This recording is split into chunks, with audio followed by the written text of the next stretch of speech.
Hi hello నమస్తే మరో కురుక్షేత్రం news నెట్వర్క్కి స్వాగతం.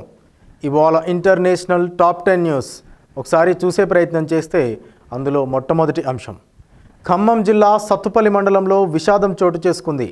ఇంట్లో నిద్రిస్తున్న 5 ఏళ్ల చిన్నారి ఆమె తల్లిని కట్లపాము కాటేసింది.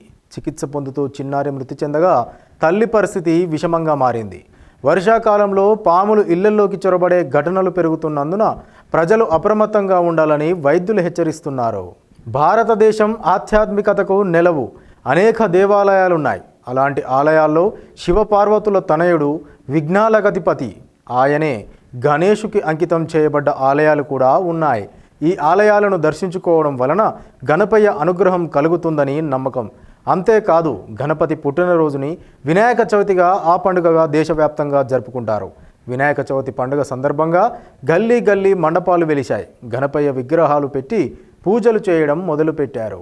ఆంధ్రప్రదేశ్ జైళ్ల శాఖ ఆధ్వర్యంలోని వివిధ జిల్లాల్లో తాత్కాలిక ప్రాతిపాదికన ఖాళీగా ఉన్నటువంటి పోస్టుల భర్తీకి అర్హులైన అభ్యర్థుల నుంచి దరఖాస్తులు కోరుతూ నోటిఫికేషన్ విడుదల చేసింది. ఈ ప్రకటన కింద project coordinator, accountant cum clerk, counsellor, social worker, psychologist, community worker పోస్టులు ఖాళీగా ఉన్నాయి. పోలీసు బృందాలు సాధారణ తనిఖీల్లో భాగంగా జోడియా కూడలి సమీపంలో తనిఖీ చేస్తుండగా అదే సమయంలో 2 అనుమానాస్పద యువకులు మోటార్ సైకిల్పై వెళ్తున్నారు. వారు పోలీసులను చూసి పారిపోవడం ప్రారంభించారు.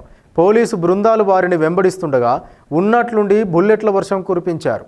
బాడీ షేమింగ్ సినిమా ఇండస్ట్రీలో ఈ పదం తరచూ వినిపిస్తుంటోంది. ముఖ్యంగా హీరోయిన్ల శరీరాకృతిపై కొందరు నీచమైన కామెంట్స్ చేస్తుంటారు.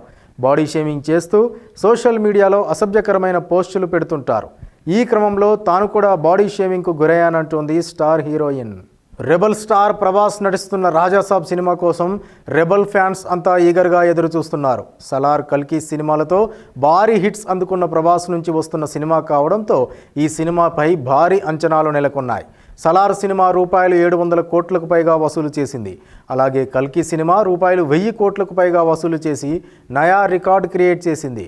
ప్రస్తుతం సోషల్ మీడియాలో వైరల్ అవుతున్న ఒక వీడియో సంచలనం సృష్టిస్తోంది. ఇందులో ఒక మహిళ ఉద్దేశపూర్వకంగా ఒక చిన్న పిల్లవాడిని ఇంటి పైకప్పు నుంచి కిందకు విసిరేస్తున్నట్లు కనిపిస్తూ కలకలం సృష్టించింది.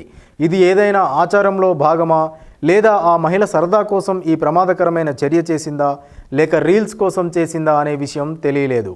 అయితే ఈ వీడియో చూసిన తర్వాత ప్రజలు ఖచ్చితంగా షాక్ అవుతారు. భారత ఆర్థిక వ్యవస్థ 2038 నాటికి $34.2 ట్రిలియన్ జీడీపీతో ప్రపంచంలో 2వ స్థానానికి చేరుకుంటుందని నిపుణులు అంచనా వేస్తున్నారు. 2030 నాటికి కొనుగోలు శక్తి సమానత్వం ప్రకారం $20.7 ట్రిలియన్ చేరుకోవచ్చు. అధిక పొదుపు, పెట్టుబడులు, అనుకూల జనాభా వంటి అంశాలు దీనికి కారణం. జపాన్ ప్రభుత్వం AI సాంకేతికతతో తయారు చేసిన వీడియోను విడుదల చేసింది. ఫుజీ పర్వతం పేలితే టోక్యోపై పడే అగ్నిపర్వత బూడిద ప్రభావం, రవాణా, విద్యుత్, ఆరోగ్యంపై ప్రభావం, ఆర్థిక నష్టం గురించి ఈ వీడియో వివరిస్తుంది.